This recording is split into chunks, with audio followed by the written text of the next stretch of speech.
General Ustadz, gimana sih kita memaknai amal jariah atau gimana caranya supaya amal jariah itu bisa sejalan sambil kita berinvestasi, Ustadz? Baik, terima kasih. Pendapat Ustadz. Ya, terima kasih Mas Al. Assalamualaikum warahmatullahi wabarakatuh. Waalaikumsalam. Ya, Mas Al dan teman-teman semua yang Jamiah Instagramiyah pada sore hari ini dirahmati Allah.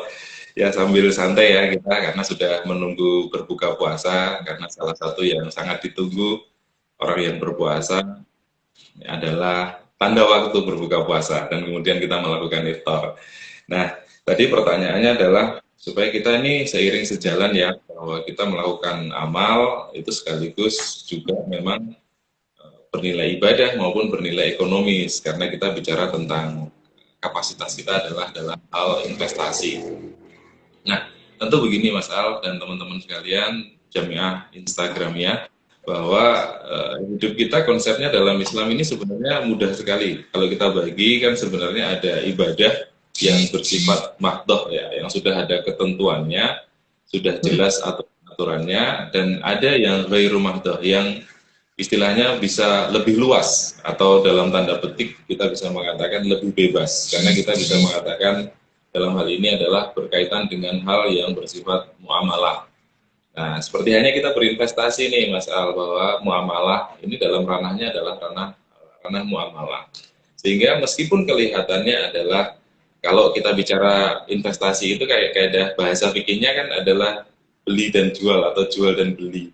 Jadi kelihatan nih kita dagang saja, tapi ternyata itu juga bisa bernilai ibadah. Bahkan kita sedang melaksanakan perintah agama juga.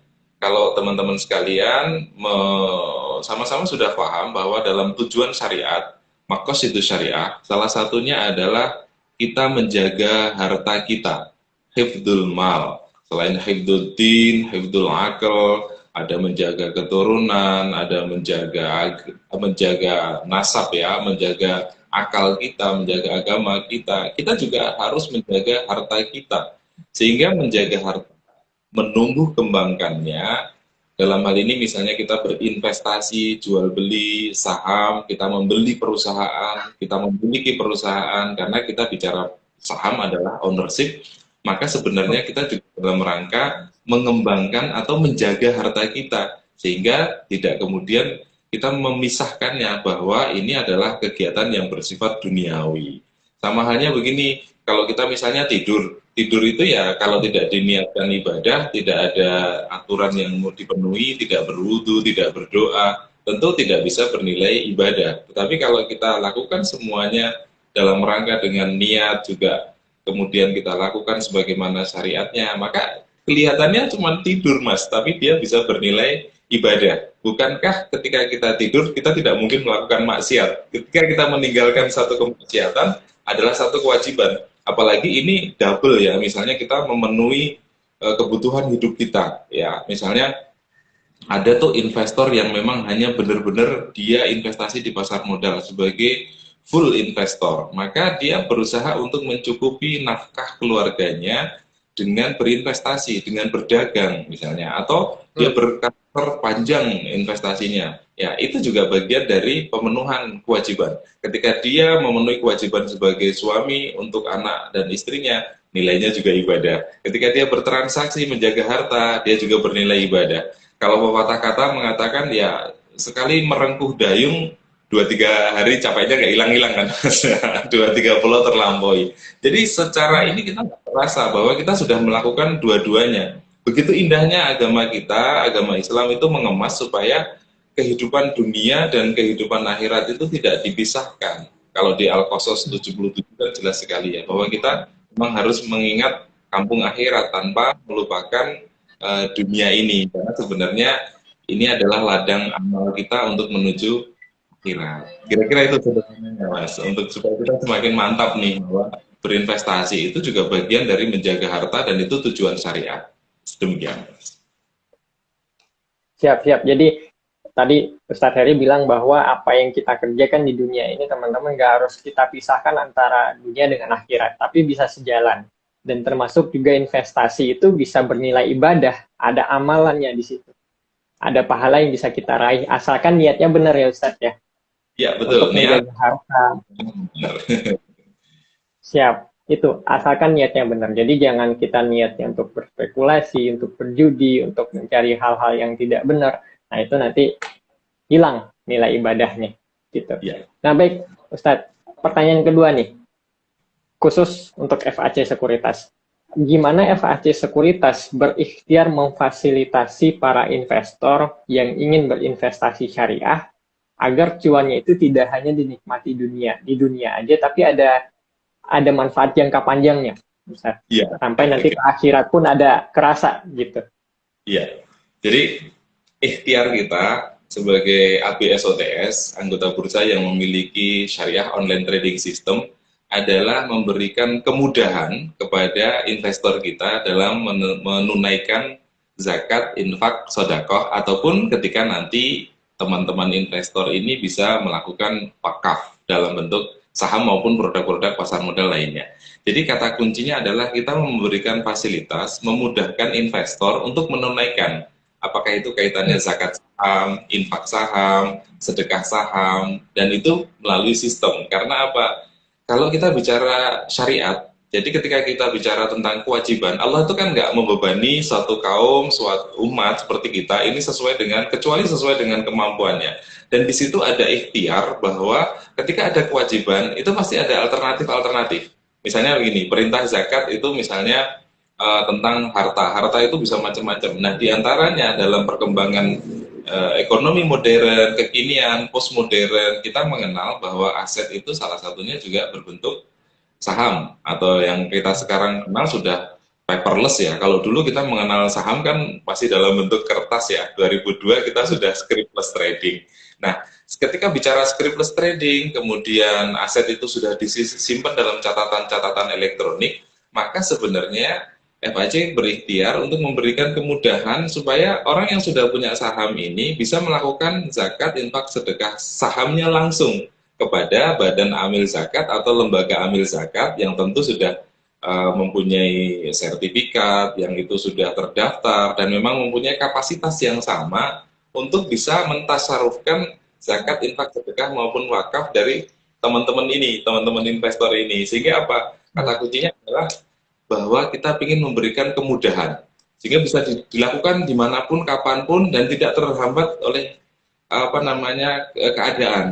Dan yang kedua adalah kita bekerja sama dengan lembaga amil zakat yang memang sudah terpercaya dan memang selalu mendapatkan, misalnya nih, lembaga amil zakat itu kan harus diaudit juga, harus mendapatkan sertifikasi, sehingga kita juga yakin aman bahwa harta yang sudah kita berikan, kita titipkan dari para muzaki itu memang sampai kepada mereka-mereka yang berhak. Nah, kalau kita bicara kaitannya di puasa ini ya Mas Al ya, kan di sana ayat selanjutnya setelah perintah puasa itu kan Allah menghendaki kemudahan ya. Yuridullahu bikumul yusra wala yuridu bikumul usra. Jadi kata kuncinya memang kita ambil dari situ. Inspirasinya adalah Allah saja memberikan kemudahan. Nah, FAC juga berusaha memberikan kemudahan kepada setiap investor untuk melakukan zakat, infak, sedekah saham melalui lembaga amil zakat yang memang bekerja sama dengan kita dan memang sudah terbukti dengan audit-auditnya, juga bekerja sama dengan kita. Bahkan beberapa inisiasi pelaksanaan zakat, infak, sedekah itu justru datang dari LAS kita. Jadi lembaga amil zakat kita, sehingga dua-duanya bersinergi Mas. Ini dari FAC memberikan kesempatan kepada investor, dari lembaga amil zakatnya juga memberikan kesempatan untuk lebih lagi banyak investor yang masuk, dan kemudian ditasarufkanlah uang itu sesuai dengan ketentuan. Kalau untuk zakat, kalau infak sedekah kan lebih bebas ya dalam tanda petik untuk bisa mendapatkan. Mungkin seperti itu Mas. Siap, keren banget nih.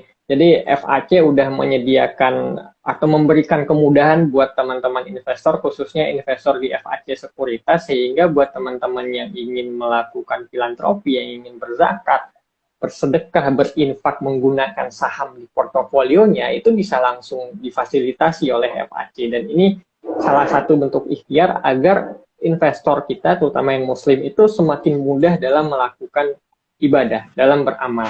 Kalau dulu kan kesannya kalau mau sedekah, infak atau zakat atau bahkan wakaf itu kan harus mengumpulkan dana yang besar gitu ya Ustadz ya. Sekarang dengan satu lot saham yang teman-teman miliki di portofolio teman-teman itu bisa langsung dizakatin, disedekahin ataupun diberikan sebagai infak ke lembaga yang memang sudah terpercaya, yang sudah diseleksi. Saya yakin FAC pas memilih lembaga partnernya itu, kalau saya nggak salah Lazismu ya Ustadz ya. Lazismu ya. Itu sudah melalui berbagai screening, apakah lembaganya punya kredibilitas yang bagus, transparansinya seperti apa, apakah terdaftar di pemerintah. Nah itu, jadi keren banget ini FAC sudah memfasilitasi, jadi buat teman-teman, khususnya investor FAC Sekuritas, sangat-sangat beruntung. Nah, baik Ustadz, saya ini pertanyaan dari netizen, padahal kita baru 10-15 menit, tapi udah banyak nih yang masuk nih Ustadz. Tadi ada pertanyaan yang saya pengen tanyain ke Ustadz terkait dengan ini. Dari IceFab, apakah investasi saham kita itu Ustadz bisa menguntungkan orang lain selain diri kita sendiri? Oke, baik. Jadi saya balik lagi dari awal filosofi tentang adanya pasar modal nih, Mas Al. Pasar modal itu kan hadir karena ada pihak yang membutuhkan dana atau minus condition, dalam hal ini adalah emiten ya, listed company. Yang kedua adalah pihak yang surplus condition, yaitu investor yang punya dana. Jadi di sini sebenarnya kan kalau kita bicara syirkah ya, syirkah musahamah, jadi kerjasama mal dengan mal, karena syirkah itu kan kerjasama bisa dengan mal, mal dengan jasa, dan lain-lain kan, jasa dengan jasa misalnya seperti itu.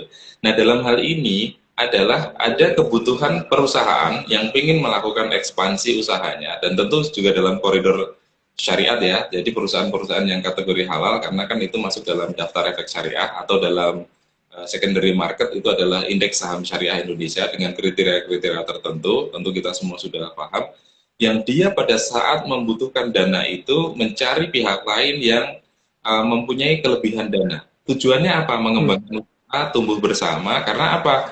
Salah satunya adalah nanti ketika ada keuntungan, maka juga akan dibagi hasilkan, akan mendapatkan dividen. Jadi yang pertama untuk pertanyaan ini, siapa yang saling menguntungkan? Satu pihak yang membutuhkan dana, itu di awalnya karena setiap investor yang membeli saham di EIPO, kalau sekarang udah EIPO begitu ya, di Electronic Initial Public Offering, dana itu akan masuk kepada emiten, yang dari situlah kemudian emiten bisa melakukan pengembangan usaha. Harapannya ketika dia mendapatkan pendanaan, maka dia bisa mengembangkan usahanya tumbuh.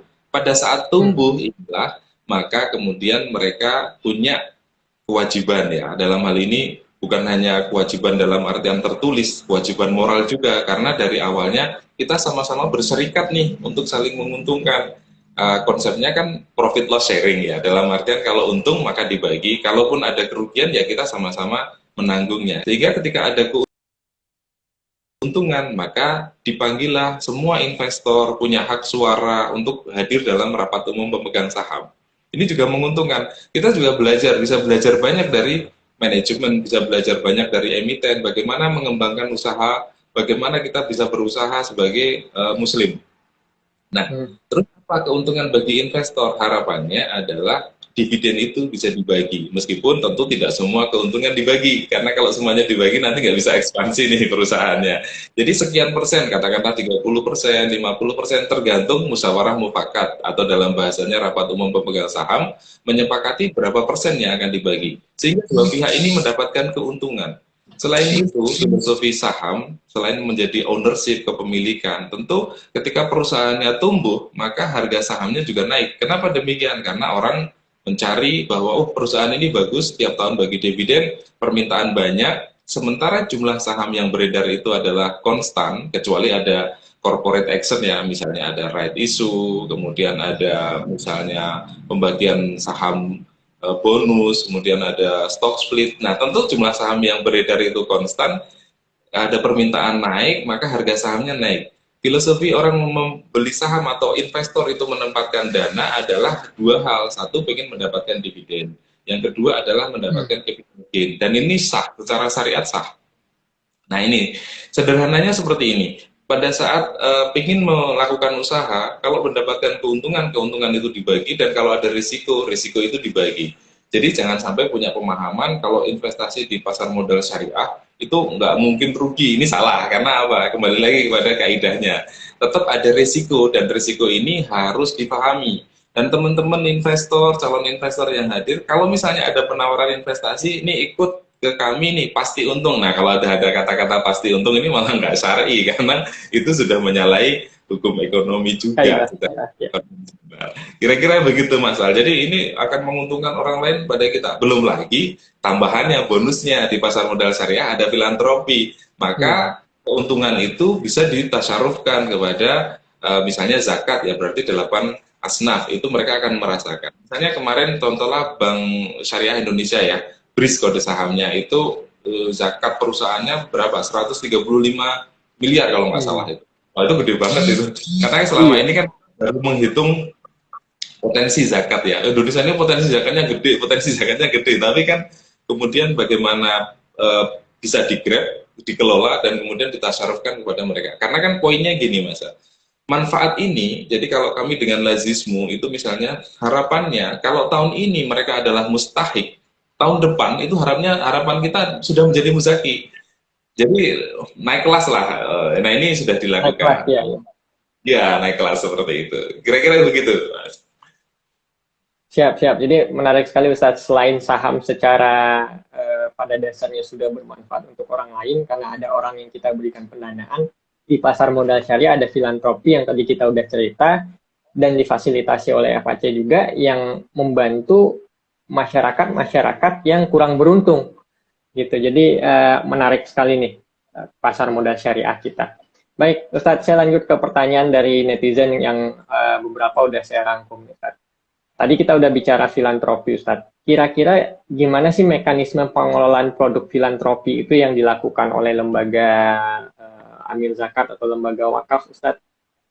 Oke, baik, terima kasih. Jadi kami sudah bekerja sama dengan Lazismu, dan ketika tasyarufan itu kan memang sesuai dengan konsep 8 asnaf, 8 golongan yang mendapatkan. Ya. Taruhlah begini, ketika misalnya konsep permodalan, karena kan juga pinginnya kita ada produktif, supaya tadi yang tahun ini katakanlah itu mustahik, yang tahun ini menerima zakat, tahun depan sudah bisa dientaskan kemiskinannya sehingga bisa menjadi muzaki. Maka ada permodalan, dan itu kan juga sangat bagus. Seperti halnya konsep di pasar modal. Kenapa ada orang menghimpun dana di pasar modal? Karena tujuannya adalah supaya dana itu terkumpul, bahasa dulunya itu urunan ya, kita sama-sama urunan, begitu ada modal, kemudian dikelola dengan baik, dan itu dilakukan.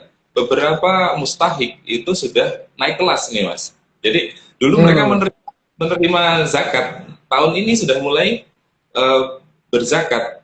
Karena apa? Mereka sudah punya usaha. Terus kemudian dari usahanya itu sudah merekrut beberapa orang sehingga bisa memberikan gaji. Nah, selama ini kita mungkin nggak terpikir tuh kan gitu. Jadi sudah bisa menggaji orang dan sudah mulai mengembangkan usahanya. Nah, apa sih yang kemudian basicnya dipenuhi terlebih dahulu? Misalnya nih kebutuhan makan. Nah, itu dikolaborasikan. Dikolaborasikan misalnya kalau Ramadan kita pasti harus mengeluarkan zakat fitrah ya. Nah, zakat fitrah ini misalnya konsep di lazismu ya, misalnya saya ambilkan contoh untuk zakat fitrah.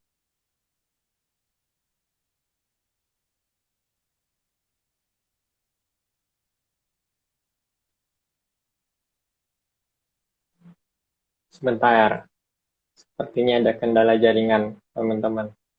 Ustadz Heri terkeluar. Kayaknya. Halo, assalamualaikum Ustadz. Salam, J. Ya, mohon maaf, biasa. Lanjut. Tuh, yang di Jogja tadi sempat hujan deras, mati lampu dan seterusnya. Tapi nggak apa-apa. Jadi konsepnya gini, misalnya untuk yang paling pokok, kalau mereka memang masuk dalam kategori fakir miskin, berarti kan yang paling penting untuk dipenuhi adalah dari zakat fitrah, jadi kebutuhan makanan. Makanan ini kemudian konsepnya di lazismu itu tidak diberikan langsung, jadi diperhitungkan selama 1 tahun supaya kebutuhan satu keluarga itu selama 1 tahun terjamin. Jadi yang dipenuhi kan kebutuhan makanan dulu nih, makanannya dipenuhi dulu dari zakat fitrah. Jadi konsepnya apa? Begitu mereka menjelang akhir Ramadan, maka semua sudah diterimakan semua, tetapi nanti dibagikan tiap bulan. Jadi dikonversi dulu.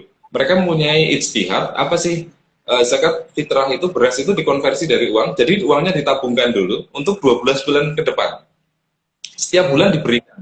Nah, setiap bulan diberikan itu dikonversi jadi beras kembali. Jadi tidak diberikan dalam bentuk uang, Mas, tapi tetap kembali kepada beras. Hanya kemudian bagaimana supaya harganya tidak berfluktuatif, maka kerjasama dengan pihak ketiga yang siap untuk membeli dan kemudian ibarat kalau kita itu ada perjanjian itu ya, jual dan beli kembali kan gitu kan, dijual dibeli kembali dengan harga yang sama, dikontrak dalam setahun, jadi tidak ada perbedaan harga. Nah, ini kan menarik. Sehingga untuk keluarga ini, beberapa keluarga sudah mendapatkan seperti itu. Kebutuhan pokoknya sudah terpenuhi. Karena konsepnya zakat fitrahnya seperti itu. Diterimakan dulu, sebelum akhir Ramadan sudah diterima semua, tapi diterimakan secara per bulan, dikonversi dari tabungan ke beras, dari tabungan ke beras, itu begitu ke selama 12 bulan ke depan. Satu, konsepnya adalah kebutuhan makanan itu terpenuhi. Karena ini mengisyaratkan tentang konsep zakat fitrah. Habis zakat fitrahnya terpenuhi, maka kebutuhan makanan pokoknya terpenuhi. Nah, sekarang kan ekonominya yang harus dibangun nih, Mas.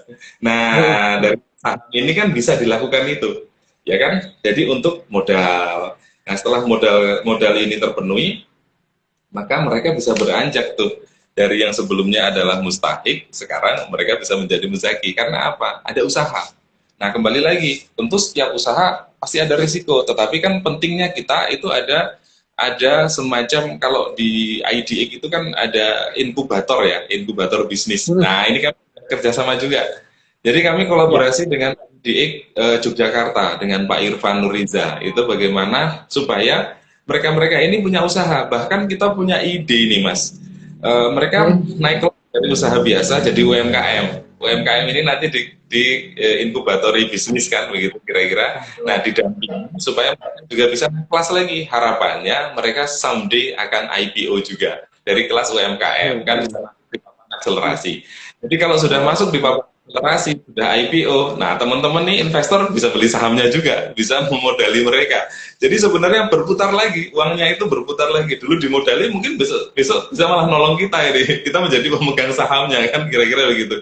Ini konsep yang satu konsep yang kita coba kembangkan dengan Lazismu. Jadi mereka ada UKM binaan ini kita akan inkubatori dengan kerjasama dengan IDX dan kita arahkan someday harus bentuk menjadi PT perseroan terbatas dan itu bisa listing di papan akselerasi minimal. Syukur-syukur masuk ke papan apalagi papan utama kan gitu kan asik nantinya. Jadi duitnya balik lagi gitu berputar. Nah itu yang menjadi concern kita. Kira-kira gitu Mas Al.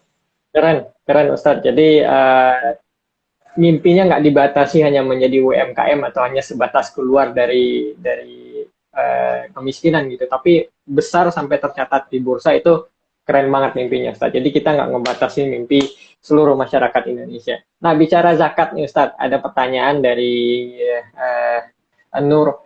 Nuras Nica. Berapa persentase dan cara menghitung zakat penghasilan dari aset saham Ustadz? Apakah dihitung dari total aset ditambah dengan profit yang didapatkan atau hanya profitnya aja yang dihitung sebagai landasan untuk menghitung zakat malnya Ustadz? Ya, baik. Jadi di sini memang kemudian kalau kita bicara tentang total aset, secara keseluruhan ada konsep kehati-hatian, karena memang kemudian kalau kita bicara total aset sampai nanti kita kurang-kurangi semuanya, itu kadang-kadang memang kita nggak jadi zakat-zakat nih, kan gitu. Jadi ini perlu ada dua pendekatan ya. Yang pertama adalah tentu ada yang menganut paham bahwa memang hanya dari keuntungan saja. Ya boleh, nggak ada masalah kan. Kemudian kita menghormati namanya ikhtilaf ya, fikih ikhtilaf. Jadi perbedaan pendapat di situ tidak ada masalah. Jadi keuntungan saja, kemudian dari keuntungan kalau sudah mencapai nisab dan kita haul, kita miliki selama 1 tahun, maka kemudian itulah yang dikeluarkan zakatnya. Karena dia konsepnya adalah investasi jual beli perdagangan, maka balik kepada 2,5%. Nah, sederhananya begitu. Jadi keuntungan yang sudah sampai nisab, kemudian haul, kemudian dikeluarkan 2,5%. Tapi yang kedua, pendekatannya adalah pendekatan kehati-hatian. Apa itu pendekatan kehati-hatian? Kalaupun mungkin bingung cara menghitungnya, belum sampai nisab dan seterusnya, ya keluarkan sedekahnya. Jadi input belajar zakat dulu lah dalam konsep infak sedekah.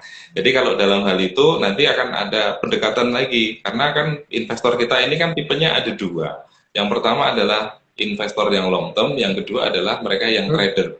Pada prinsipnya semuanya berarti dengan konsep dagang zakatnya adalah 2,5%. Nah itu kalau yang pertama tadi adalah rigid dengan memperhatikan keuntungannya, yang kedua adalah totally. Jadi kalau dihitung dia mungkin muternya udah nggak karu-karuan itu. Dalam artian nggak karu-karuan itu banyak sekali gitu loh. Kalau kita trading itu kan sebulan bisa omset bisa miliaran gitu loh. Tetapi kan apakah kemudian tidak dikeluarkan ya? Makanya tetap disarankan keluarkanlah 2,5%. Ya niatnya tetap kepada zakat atau konsepnya quote and quote adalah berlatih untuk zakat. Minimal adalah kita berinfak sedekah, tetapi dengan landasannya tetap 2,5%. Wallahu a'lam bishawab. Kira-kira begitu. Siap, siap. Jadi memang banyak perbedaan ya Ustadz ya. Tapi dengan prinsip kehati-hatian teman-teman bisa tunaikan dulu 2,5%. Kalaupun ternyata belum mencapai nisab, dianggap sebagai infak dan sedekah. Ngomong-ngomong infak, nisabnya berapa Ustadz untuk zakat? Sama, tetap kepada 85 gram emas. Siap. Jadi sama seperti zakat mal yang lain, 85 gram emas ya Ustadz. Siap. Yang penting tidak ditanyakan ini Mas, zakat emasnya itu Mas Jogja, Mas Heri, atau Mas Al, itu kan beda itu ya. Nah, itu susah tuh Ustaz.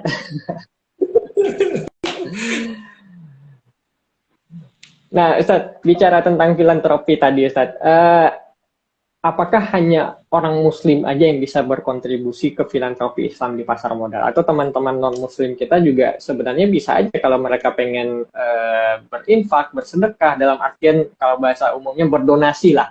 Tapi di FAC nanti donasinya disalurkan ke lembaga yang sudah bekerja sama, apakah teman-teman non-muslim kita juga bisa atau hanya dibatasi sebelum berzakat itu harus ada centang agama saya muslim gitu? Atau gimana Ustaz? Jadi kalau kita bicara tentang zakat, tentu itu kaitannya dengan rukun Islam ya. Kalau rukun Islam memang berarti kewajiban umat Islam. Bukan berarti membatasi untuk yang non-muslim. Apalagi kalau kita bicara tentang sejarah panjang Lazismu Muhammadiyah. Di awal-awal pendirian PKU Muhammadiyah itu dokternya bukan dari orang Islam semua gitu kan. Ada orang Cina, ada orang Belanda, dokter Nasrani. Jadi konsep ta'awunnya adalah ta'awun kemanusiaan. Artinya kalau bicara zakat, ya dia adalah kewajiban orang Islam. Tapi kalau kemudian bicara tentang ta'awun, tolong-menolong dalam konsep kemanusiaan, tentu sangat terbuka. Donasi itu hanya kemudian memang tidak disebut sebagai zakat ya di dalam lazismu. Jadi mungkin bisa masuk dalam karena donasi atau pendapatan lain-lain. Tapi kalau misalnya, kalau di kita kan memang setiap kali ada zakat infak sedekah itu kan dikeluarkan sertifikat sebagai ya kita juga punya pencatatan sebagai bentuk penghargaan dan seterusnya. Nah nanti ini bagian dari bahasanya mungkin ijtihadnya ya supaya kita kalau ada dari non muslim memberikan berarti apa ya pendapatan lain-lain untuk bahasanya bisa kita mintakan fatwa, bisa kita mintakan rujukan baik itu dari Dewan Syariahnya di Lazismu ataupun BSN MUI. Untuk yang seperti ini nanti disebut apa nih kan gitu. Kalau bahasa umumnya ya kita sepakati donasi umum. Artinya tidak membatasi dari siapapun untuk bisa memberikan bantuan dan tahun. Karena pada saat mentasyarufkan pun juga tidak ada batasan. Artinya kita bisa memberikan itu yang sifatnya infak sedekah misalnya atau dalam bahasa lainnya misalnya ada CSR begitu kan tidak dibatasi harus orang Islam yang menerima, tapi siapapun bisa menerima. Kalau zakat memang sudah tertentu, wakaf juga dengan ketentuan tertentu. Nah kalau infak sedekah bisa sangat luas. Kira begitu Mas. Jadi siap kita berkolaborasi dengan siapapun. Begitu. Siap, keren banget. Jadi teman-teman non-muslim kalau mau berdonasi juga bisa, nggak ada batasan, nggak ada ditanya apakah agamanya Islam apa enggak, tapi bisa. Cuman bentuknya itu nanti jatuhnya ke infak atau sedekah ya Ustaz ya. Karena kalau zakat kan sudah ada ketentuannya untuk umat muslim dan wakaf pun juga ada ketentuan sendiri. Gitu. Ya, nah bicara wakaf nih Ustaz, saya ada pertanyaan dari Taufik Al-Insan. Nah dalam pengelolaan wakaf saham Ustaz, apabila suatu saham keluar dari DES dan sahamnya itu udah diwakafkan tadinya. Nah itu pengelolaannya seperti apa Ustaz? Apakah lembaga akan kemudian menjual sahamnya dan dibelikan saham lain atau bagaimana Ustaz? Ya, baik. Terima kasih. Sebelum saat untuk menjual, tentu memang ini ada, kalau kami di kajiannya sendiri, saham itu dikeluarkan dari daftar efek syariah tentu dilihat dari dua alasan. Yang pertama adalah alasan lizati. Kalau zatnya, memang dia core bisnisnya berubah. Mohon maaf, misalnya nih, kemarin jualan air putih, sekarang jual air, ya misalnya yang tidak bisa dikonsumsi, artinya itu adalah minuman keras misalnya. Nah itu pasti wajib saat itu sesuai dengan kaidah yang 10 hari kerja itu diberikan kesempatan untuk dijual, dan ketika ada keuntungan pun maka itu tidak bisa ditasarufkan sebagai apa namanya dikonsumsi dan lain-lain, harus menjadikan CSR. Kaidahnya di situ. Yang kedua, ketika dia dikeluarkan dari daftar efek syariah itu ternyata dalam rasio keuangan, kita masih bisa mendiskusikan. Dalam artian begini, karena kondisional itu kalau di FHC itu kan akunnya tetap ada dua, ada akun konvensional nih Mas Al. Jadi mereka bisa dititipkan dulu di akun konvensional sampai dia bisa balik lagi. Misalnya karena dia mungkin rasio hutang berbasis bunga. Ketika rasio hutang berbasis bunga terhadap total aset itu turun atau pendapatan ribawinya kemudian di bawah 10% lagi, dia balik lagi, istilahnya mau alaf lagi, itu masih memungkinkan. Kenapa ini kita coba masuk ke situ? Mungkin ada perbedaan di anggota bursa yang lain, begitu keluar langsung dijual misalnya seperti itu. Nah ini karena kita melihat misalnya pada saat beli harganya tinggi sekali, sementara kalau dijual sekarang itu mungkin harganya sangat jatuh. Nah ini ketika kita mau lakukan switching misalnya seperti itu, karena kewajiban kita kemudian memang ketika wakaf ya kita jaga nilainya. Kalau dalam konsepnya kan di sini masih ada dua perdebatan ya. Yang pertama adalah value-nya, yang kedua adalah jumlah lotnya. Dan sebagian cenderung kepada lotnya, lotnya karena itu adalah jumlah harta yang harus dijaga, misalnya seperti itu. Nah, sementara di sisi lain faktanya adalah harga saham bisa saja sangat berfluktuasi turun jauh. Misalnya pada saat Maret 2020, wah itu semua saham cenderung jatuh kan, Mas. Jadi ketika jatuh seperti itu, apakah kemudian ketika dia keluar dari daftar efek syariah, contohnya Astra Internasional di 1 Desember 2020 kan dia keluar nih dari daftar efek syariah, tetapi lebih kepada aspek yaitu total revenue dia ya, yang lebih dari 10% ini dari total revenue ya, pendapatan ribawinya lebih dari 10% karena dia jual bank permata, katakanlah seperti itu. Nah itu bisa kita ada dua kajian. Ketika dia mungkin belinya dulu di harga tinggi, ya kita sarankan tunggu dulu sampai dia paling tidak minimal lah, ruginya minimal, supaya tidak tadi itu konsep menjaga hartanya. Menurut kita pendekatannya adalah menjaga hartanya itu secara value nggak kemudian hilang sama sekali, tetapi memang kemudian itu kita harus bekerja sama dan bagaimana mengelola itu, karena dalam pengelolaan kan ada batas-batas tertentu. Misalnya zakat kita udah serahin nih kepada lazismu, ya dia maksimal setahun kan harus sudah mentasarufkan tuh, supaya juga hartanya nggak apa namanya mandek lah dalam tanda petik, tapi harus segera dikonversi untuk kemudian disalurkan. Tapi kemudian ada yang bisa juga disimpan, karena apa? Sebagaimana kalau lazismu atau Muhammadiyah secara umum itu kan mereka gerakannya di pendidikan dan kesehatan. Nah, ada beberapa pihak yang kemudian kita istilahnya apa ya, istilahnya ahli dalam saham itu kemudian memberikan pandangan, bolehlah itu disimpan karena kalau untuk konsep pendidikan dan kesehatan itu bisa untuk jangka panjang. Nah, itu kan kaitannya dengan wakaf tadi. Nah, kita masih bisa nunggu nih, supaya dia masih bisa kita tunggu untuk balik. Tapi kalau kaitannya dia keluar dari daftar efek syariah karena zatnya, ya itu wajib ya. Kalau yang kedua, itu masih kita ada ruang untuk berdiskusi dan kita bisa melakukan itu. Terutama adalah kita pertahankan saham itu ketika kaitannya nanti kan ditempatkan dalam konteks pendidikan dan kesehatan. Toh kan ada, misalnya kita melihat ada ranah Ibnu Tabil, ada ini, nah kita bisa masuk ke ranah itu. Karena supaya ini bagian dari pendidikan untuk jangka panjang. Pengalaman dan memang teorinya kan secara begitu, saham itu kan memang aset untuk jangka panjang. Ya, kita punyanya untuk jangka panjang, bukan untuk spekulasi jangka pendek. Jadi seperti itu. Kalau dia masih ada kemungkinan untuk balik lagi atau hijrah lagi kepada saham syariah, kita masih berikan rekomendasi, asal syarat yang keluarnya itu adalah dari rasio keuangan, bukan dari zat. Kalau zat mutlak kita harus keluarkan, kita jual. Kurang lebih seperti itu, Mas Al. Siap, Ustadz. Jadi dilihat dulu sebab dia keluar ya, Ustadz ya. Dan dilihat potensi dari saham itu. Jadi case by case nggak bisa di generalisir kalau dari Ustadz tadi ya. Ya. Siap, baik Ustadz. Nah, Lanjut pertanyaan selanjutnya Ustaz. Dari Vicky 53714. Apakah beramal dalam bentuk saham? Jadi beramalnya kalau bisa kan kita dalam bentuk uang. Beramal dalam bentuk saham bisa dijadikan alternatif untuk berzakat, Ustaz. Jadi mungkin zakat fitrah, kalau zakat fitrah saya rasa nggak bisa ya, harus dalam bentuk beras atau paling tidak dalam bentuk uang. Tapi dalam bentuk zakat mal, apakah saham bisa dijadikan alternatif pembayaran, Ustaz?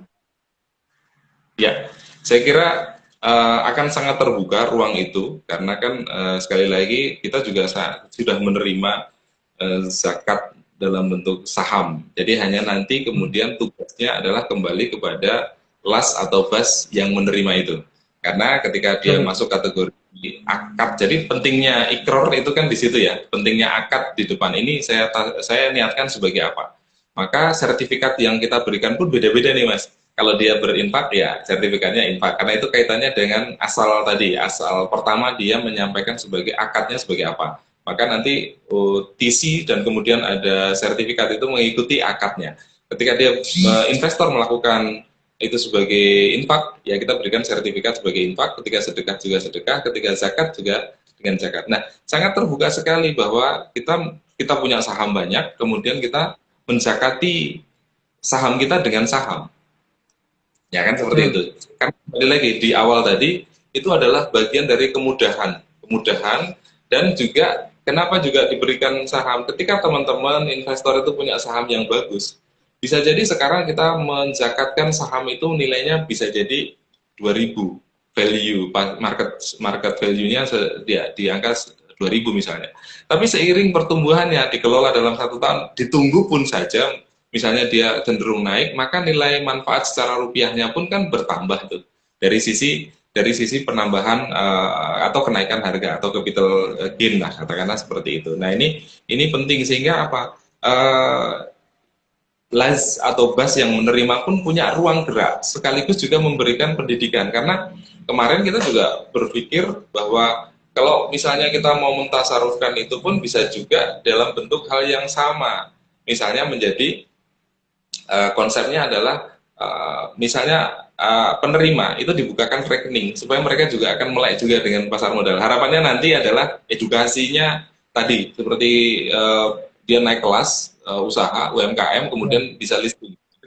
Itu kan pendidikan jangka panjang, artinya nggak bisa serta merta. Nah, jadi apa namanya alokasinya sangat-sangat harus dipetakan benar-benar sehingga kalau di lazismu itu ada pilar-pilar khusus misalnya pilar pendidikan ada yang memberikan donasi untuk apa guru-guru yang masih gajinya sangat minim kemudian anak yatim kemudian anak yang sekolah tidak mampu pembayarannya terhambat karena tidak bisa menutup mata di pandemi kemarin itu misalnya satu sekolah aja di Jogja itu ada yang sampai apa namanya tanggungan pending orang tua membayar ke sekolah itu bisa lebih dari 3 miliar itu kan luar biasa itu kalau kita nah ini harus seperti apa itu satu sekolah belum berapa sekolah itu sekolah jaringannya Muhammadiyah. Nah disitulah fungsinya kemudian diberikan jalur-jalur seperti itu. Jadi mungkin sekarang bisa menjadi alternatif tapi bisa jadi suatu saat itu pun bisa jadi pilihan utama gitu loh karena aset-aset itu sudah berbentuk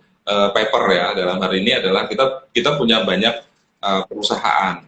Nah seperti cerita misalnya kita akan ambil contoh BSI ya kalau itu diberikan dalam bentuk cash bisa saja tapi bisa juga kan misalnya BSI memberikan dalam bentuk saham misalnya dalam bentuk apa namanya zakatnya dalam bentuk saham sehingga sebenarnya ini untuk mendorong teman-teman yang menerima itu pun punya akun semakin besarnya siar tentang pasar modal syariah mereka juga punya apa naik kelas karena begitu menerima itu pasti ada unsur pembelajaran saham itu apa sih nah kan begitu kan terus akhirnya belajar juga pada saatnya mereka akan belajar tentang bagaimana mengelola perusahaan nah itu kan harus dikelola dengan baik karena kan kita pingin nggak hanya begini-begini saja kita harus terus ya kan terus apa namanya bukannya berevolusi atau kita gitu cepat gitu kita harus berlari cepat supaya kita bisa bukan hanya mengejar ketinggalan karena kan seringkali dulu kita jargonnya kan mengejar ketinggalan lah kalau yang dikejar aja cuma ketinggalan kan bagaimana kita bisa mendahului kan selama ini hanya mengejar ketinggalan terus kan gitu nah kira-kira gitu Mas Al semoga menjawab Siap. Jadi bisa banget ya buat Vicky 53714 bahwa saham itu bisa dijadikan alternatif kalau teman-teman mau berzakat menggunakan saham. Nah, bicara filantropi nih, Pak Ustadz Heri. Ya, pertanyaan tadi saya mau ini juga. Ini pertanyaannya. Fitur apa aja yang tersedia di aplikasi FAC untuk beramal dengan saham? Ustadz. Nah, apa aja nih yang tadi kan udah dijelasin ikhtiarnya, tapi secara fitur di dalam aplikasinya seperti apa, Ustadz? Ya, oke. Untuk fitur, karena kita sedang proses simplifikasi dengan Bank RDN Syariah, memang saat ini belum tertampil secara tuntas ya, karena ini juga jadi PR. Mas Al tahu banget nih bahwa bank-bank yang siap dengan RDN Syariah simplifikasi full ya, untuk online itu kan belum. Jadi doakan kami ikhtiar ini nanti di akhir April atau paling telat di pertengahan tahun ini kami sudah bisa menampilkan semuanya dalam fitur online. Tapi kalau ingin melakukannya sekarang bagaimana? Masih separuh manual, artinya menghubungi CS ataupun kami, sales di cabang maupun di galeri, kemudian mengikrarkan bahwa kami akan melakukan sedekah, zakat, infak, saham. Jadi kita masih manual, untuk kemudian nanti akan di follow up oleh customer service atau sales kami untuk diberikan form. Nah ini semua sudah bisa dikirimkan semuanya dalam bentuk digital, teman-teman bisa lakukan pengisian, karena sekali lagi itu berkait dengan ikrar, dan yang kedua adalah terkait dengan aturan otoritas jasa keuangan maupun Bursa Efek Indonesia. Jadi sebenarnya begini teman-teman, zakat infak sedekah saham ini kan memindahkan kepemilikan, jadi kepemilikan kita kepada LAZ atau BAS yang akan menerima. Sehingga konsepnya tetap harus ada pindah dari sub rekening yang kita miliki kepada sub rekeningnya Lazismu misalnya seperti itu. Sehingga kita juga sangat terbuka dengan pihak lain misalnya selain Lazismu untuk siap bekerja sama dengan kita. Mereka juga harus menjadi investor di FAC. Nah, pemindahan rekening saham dari rekening teman-teman Muzaki kepada Lazismu ini pasti membutuhkan satu mekanisme tertentu, yaitu transaksi negosiasi. Nah, di transaksi negosiasi ini karena sama-sama investor di FAC, maka transaksinya disebut dengan transaksi tutup sendiri dan itu tidak dikenai biaya. Namanya FOP, free of payment. Hanya untuk menempatkan dari sub rekeningnya investor atau Muzaki kepada sub rekeningnya Lazismu tetap ada biaya. Seperti halnya biaya jual beli, hanya fee jual belinya saja. Jadi dikenai berapa? 0,8% sama 0,28%. Nah ini catatan juga untuk teman-teman Muzaki ataupun para sedekah maupun infak, kalau mau komplit nih supaya komplit biaya ini, biaya 0,18 atau dan 0,28 atau totally 0,46% ini ditanggung oleh Muzaki. Jadi itu lebih istilahnya lebih menyempurnakan niat sedekah infak saham kita. Mungkin itu Mas Al. Jadi fiturnya insya Allah segera karena kita sedang kejar-kejaran nih untuk bisa simplifikasi dengan semuanya. Kayaknya ada yang belum terbaca itu Mas Al. Ada yang pertanyaan saya belum terbaca nih Mas Al nih. Gitu. Enggak Mas Al. Iya, banyak banget pertanyaannya Pak. Saya bingung milihnya yang mana. Ada yang berkaitan dengan tema kita, ada yang tidak berkaitan, jadi harus difilter juga nih teman-teman. Buat pertanyaan yang kurang berkaitan, mohon maaf saya harus skip dulu, tapi pertanyaan yang berkaitan saya akan bacakan untuk dijawab oleh Ustadz Heri. Ini mungkin jawaban dari Ustadz Heri tadi sekaligus menjawab pertanyaan ini Ustadz dari mana dia tadi?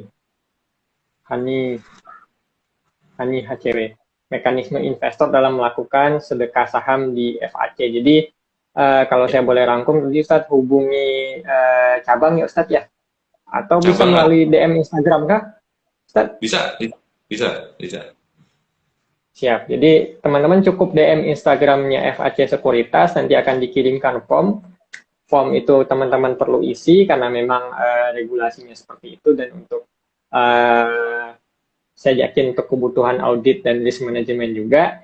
Nah nanti barulah saham itu akan dipindahkan dari portofolio teman-teman ke portofolionya lembaga amil zakat itu. Nah, di situ teman-teman udah bisa dibilang bersedekah saham atau berzakat saham, tergantung nanti apa yang teman-teman pilih. Gitu. Baik, Ustadz, pertanyaan selanjutnya nih, Ustadz, dari 51 Danu. Sebenarnya apa yang membedakan wakaf saham? Kita bicara wakaf lagi, Ustaz. Membedakan wakaf saham dengan sukuk wakaf yang saat ini lagi ditawarkan oleh pemerintah kita, CWLS. Perbedaannya, apakah dari sisi produk, saya yakin tidak berbeda. Satu saham, satu sukuk. Tapi adakah perbedaan dari sisi manfaatnya? Gitu. Monggo, Ustaz. Yeah.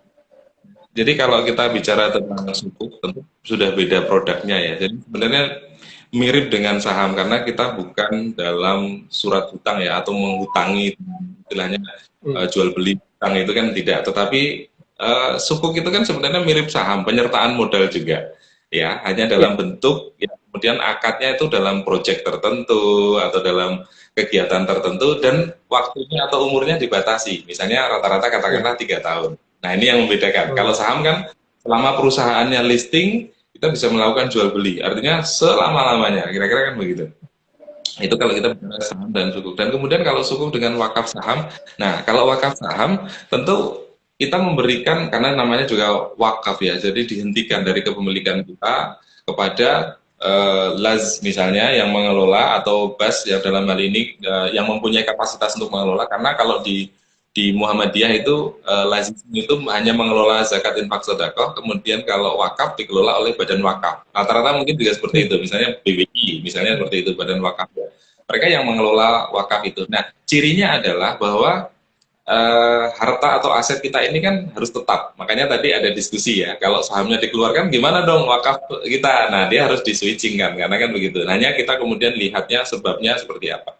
Nah, kalau tadi sukuk berarti penyertaan modal kita terbatas dalam 3 tahun katakanlah. Kalau kita wakaf saham, selama sahamnya itu masih listing ya berarti dia akan bisa diambil manfaatnya, baik itu dari sisi misalnya capital gain maupun dari sisi dividen. Karena kan di sini kemudian akan memunculkan seperti itu. Membolehkan, boleh nggak sih misalnya bisa diambil dari sisi capital gain. Yang penting nanti kemudian dia tetap misalnya 10 lot ya kembali kepada 10 lot. Ya istilahnya jual beli kembali. Kita bisa melakukan itu karena kan bagi pengelola juga harus memahami saham itu kan kalau naik juga tidak naik terus, pasti ada titik-titik tertentu dia akan koreksi. Dari bisa diambil manfaat. Nah, hanya kemudian ikhtiarnya apa? Ketika mendapatkan capital gain, mendapatkan dividen, maka tidak semuanya ditasarufkan, tetapi ada yang direinvestasikan. Jadi ini juga bagian dari menumbuhkan tadi. Memang di sini masih sangat terbuka diskusi tentang wakaf saham. Jadi inilah kesempatannya. Kenapa kok mungkin ada beda-beda begitu? Disinilah kelebihan ketika fikih muamalah itu. Karena apa? Yang namanya perkembangan itu luar biasa. Kalau dulu mungkin dengan orang berpikir bahwa saham itu hanya selembar kertas, padahal kan kita tidak. Kita kan membeli perusahaan. Nah, kalau perusahaannya bertumbuh dan seterusnya, sangat mungkin. Bagaimana tidak mungkin berkembang? Wakaf saham misalnya kita beli saham Telkom. Telkomnya bagi dividen dalam bentuk tunai dan dalam bentuk saham, stok dividen. Akhirnya kan nambah juga. Nah, ini kan pasti butuhkan diskusi lagi. Kalau nambah, pertahankan. Karena pada prinsipnya wakaf kan tidak boleh berkurang ya, ininya ya, harta atau aset kita. Nah, di situ harus dibutuhkan keahlian teman-teman. Nah, apa peran kemudian teman-teman sekalian? Badan pengelola wakaf ini kan juga akhirnya juga naik kelas nih. Harus belajar tentang saham juga, belajar tentang modal secara keseluruhan. Karena memang ini sesuatu bisa dikatakan keniscayaan, nggak bisa dihindari lagi. Karena apa? Kalau kita mengandalkan mengembangkan usaha itu hanya dari hutang bank, nah itu sudah habis kan kita, udah ada kena platform, kita nggak bisa ini karena aset kita mungkin appraisalnya nggak cukup dan seterusnya, dan bahkan mungkin kita lebih besar pada beban misalnya katakanlah pokok dan bunga kalau itu dalam konvensional. Nah ini teman-teman, jadi kembali kepada wakaf dan sukuk. Kalau sukuk tadi memang kemudian tertentu selesai pada 3 tahun katakanlah ya, kita memang harus baru ada sukuk yang baru yang harus diterbitkan, dan itu mempunyai kesempatan siapapun untuk berkontribusi. Nah sementara wakaf, kita sekali melakukan wakaf maka ya selamanya, selama perusahaan itu masih listing, masih menghasilkan keuntungan, ada dividen, ada capital gain, maka dia bisa dipertahankan nilainya supaya bisa mempunyai nilai kemanfaatan. Karena di situ ada reinvest ketentuannya seperti itu. Katakanlah yang selama ini mungkin sudah disepakati itu misalnya sepertiga, sepertiga, sepertiga. Sepertiga boleh ditasarufkan, sepertiga reinvestasikan, kemudian bagian dari menjaga portofolio, karena portofolio itu sendiri kan cash juga bagian dari portofolio untuk menyiapkan kondisi-kondisi tertentu. Kira-kira gitu Mas Siap. Al. Siap Ustadz. Jadi selain karena beda produk, jelas satu saham, satu sukuk, ada beberapa perbedaan juga dalam treatmentnya nanti ketika mengelolanya, teman-teman. Ustadz, pertanyaan terakhir, ya tadinya udah mau closing, tapi ternyata ada satu pertanyaan yang banyak di-likes oleh viewers kita. Ini general, Ustadz, cukup general, nggak khusus tentang pasar modal. Apakah sah jika zakat dilakukan secara online? Bagaimana hukumnya dan apakah harus secara langsung aja? Karena kan saat ini tadi FAC juga menyediakan kemudahan berzakat saham secara online. Di luar sana juga banyak, saya yakin Lazismu pun juga menyediakan kemudahan berzakat secara online. Nah, hukumnya gimana, Ustaz? Ya, insya Allah itu sudah artinya ketika lazismu sudah menerima, itu berarti sudah sah. Artinya gini, satu hal yang tadi mungkin saya belum sempat sampaikan, di FAC itu ketika melakukan zakat, infak ataupun sedekah, setiap muzaki ataupun investor yang melakukan zakat, infak, sedekah itu pasti ditelepon untuk konfirmasi. Jadi di sini ada akad, ada ikrornya. Nah, ikror inilah yang kemudian nanti ikror ini dari muzaki, kita akan telepon juga kepada lazismu yang menerima. Nah, di sini ikrornya yang nyambung karena ini kekaitannya dengan akad. Nah, insya Allah dengan seperti itu, baik itu sarananya sudah sah, istilahnya sistemnya juga sudah sah, kemudian apa namanya objek zakatnya juga sudah sah, insya Allah semuanya sudah memenuhi hukum dan kaidahnya. Dan tentu apa ya namanya, misalnya ada saran, kritik dan lain-lain itu juga akan kita kita terima dengan terbuka. Misalnya apa? Kami masih melakukan konfirmasi. Contohnya ini ya, kami meskipun teman-teman bisa tarik dana itu withdrawal secara online, tapi sekali lagi di FHC masih menggunakan konfirmasi oleh customer service. Dan ini bagian dari ikrar. Nah, ini kan penting sekali ini. Juga kalau kita bicara kehati-hatian, kemudian audit dan lain-lain, ketika terjadi sesuatu, oh ini ada konfirmasinya. Dan teman-teman, ketika ikrar itu bukan hanya sekedar ikrar memang, tapi direkam juga tuh. Jadi suatu saat ingin dibuka kembali, wah itu ada rekamannya. Jadi apa turunan-turunan dari hukum itu coba kita penuhi semuanya, baik itu hukum positif maupun kesesuaian dengan karena DSN MUI, kemudian juga Lazismu, juga ada Dewan Syariahnya dengan ketentuannya, insya Allah kita merujuk kepada fatwa-fatwa baik dari DSN MUI maupun dari syariah, Dewan Syariahnya di Lazismu. Kita selalu mengadakan apa namanya pembaharuan untuk pengkinian lah kesesuaian syariah itu, supaya karena teknologi kan selalu berkembang ya, jadi kita harus menyesuaikan, itu luar biasa ini. Jadi terima kasih sekali juga pertanyaan-pertanyaan ini jadi masukan kami, dan kami akan lengkapi ya, menyempurnakan, meskipun sekali lagi kita tidak pernah bisa mencapai pada satu kesempurnaan, karena yang paling sempurna hanya Allah. Mungkin itu Mas Al, terima kasih sekali.